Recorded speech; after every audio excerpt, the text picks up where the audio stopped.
নমস্কার, কেমন আছেন আপনারা? আশা করছি সবাই খুব ভালো আছেন। আমিও ভালো আছি। আজকে নিয়ে চলে এসেছি একটি নতুন ভিডিও। আজকে বিপত্তারিণী পুজোর জন্য আমি রেডি হয়ে গেছি। এখানে আমাদের মায়ের কালী মন্দির আছে, সেখানে আমি বিপত্তারিণীর ব্রত পালনের পুজোর জন্য বেরিয়েছি। দেখতে থাকুন ভিডিওটা কেমন লাগে। বিপত্তারিণীর ব্রত পালনেই বিপদমুক্ত হয়েছিলেন বিদর্ভের রাজা ও রাজপুত্র। রইল পুজোর কিছু ইতিহাস।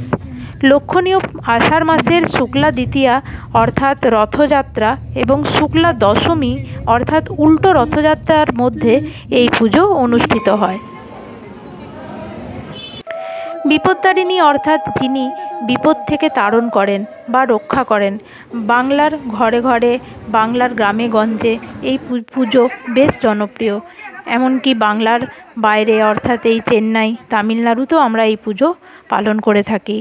আষাঢ় মাসের শুক্লা দ্বিতীয়া থেকে শুক্লা দশমীর মধ্যে মঙ্গলবার এবং শনিবার সাধারণত এই পুজো হয়ে থাকে।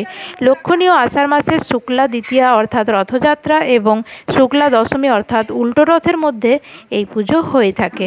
বিপত্তারিণী আসলে দেবী দুর্গারই এক রূপ।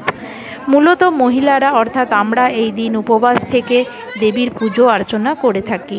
মনস্কামনা করে লাল সুতোর তাগা হাতে পড়ে থাকি।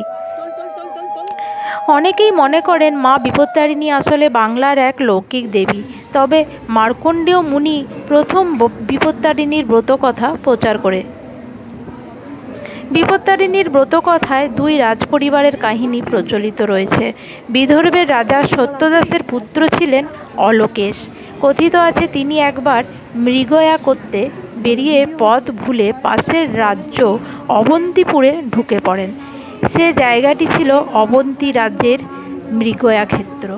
সেখানে একটি হরিণ শিকার করলে রাজার সেনারা তাকে বেঁধে নিয়ে যায় রাজদরবারে। সেই সময় অবন্তী রাজ্যের রাজা ছিলেন চক্রধর।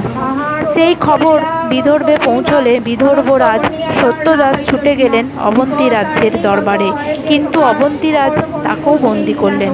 রাজার এবং রাজপুত্রের বন্দি হবার খবর পেয়ে বিদর্ভের রানী রত্না কান্নায় ভেঙে পড়লেন। এরপর রানী সেই অবস্থায় উঠে পুজোর আয়োজন করলেন। সেই দিনটি ছিল রথযাত্রার পরের মঙ্গলবার। রানী পুজো সেরে ভক্তি ভরে দেবীর স্তব করতে লাগলেন। শোনা যায় পুজো শেষে সংকল্প করলেন মায়ের কৃপা না হলে তিনি দেহ ত্যাগ করবেন। স্ত্রী এবং মায়ের এই কাতর প্রার্থনা শুনলেন মা বিপত্তারিণী। সেই রাতেই দেবী অবন্তীরাজ চক্রধরকে স্বপ্ন দিয়ে বললেন যে তুমি আমার ভক্তকে বন্দি করে রেখেছ, দেখে আমি কষ্ট পাচ্ছি। এই স্বপ্ন পেয়ে অবন্তীরাজ তখনই বিদর্ভরাজ এবং তার ছেলেকে মুক্তি দিলেন। শুধু তাই নয়, সত্যদাসের সঙ্গে নিজের মেয়ের বিবাহের প্রস্তাব দিলেন। দুই রাজ্য আত্মীয়তায় বাঁধা পড়ল। দেবীর প্রসাদ লাভ করে শান্তি ফিরল উপায় রাজ্যে। এই ব্রত কথা স্মরণ করে আজও বাংলার ঘরে ঘরে মহিলারা সংসারের বিপদ কাটাতে ও শান্তি ফিরিয়ে আনতে দেবী বিপত্তারিণীর পুজো করে থাকেন।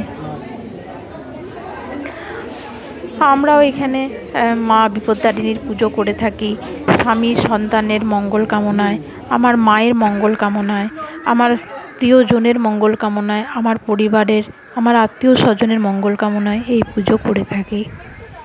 ভিডিওটা কেমন লাগলো অবশ্যই কমেন্টের মাধ্যমে আপনারা জানাবেন। যদি ভালো লেগে থাকে তাহলে সাবস্ক্রাইব করে আমার পাশে থাকবেন। আমাকে এত ভালোবাসা দেওয়ার জন্য, আমার পাশে এত থাকার জন্য আপনাদের সবাইকে অসংখ্য ধন্যবাদ। আপনারা বেশি করে করে আমাকে ভালোবাসা দিন, আমি যাতে আরও ভালো ভালো ভিডিও বানাতে উৎসাহিত হয়ে থাকি।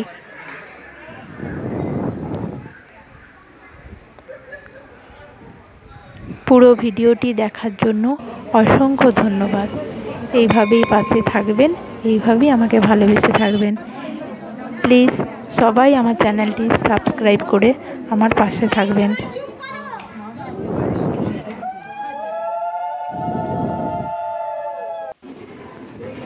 Thank you, thank you so much.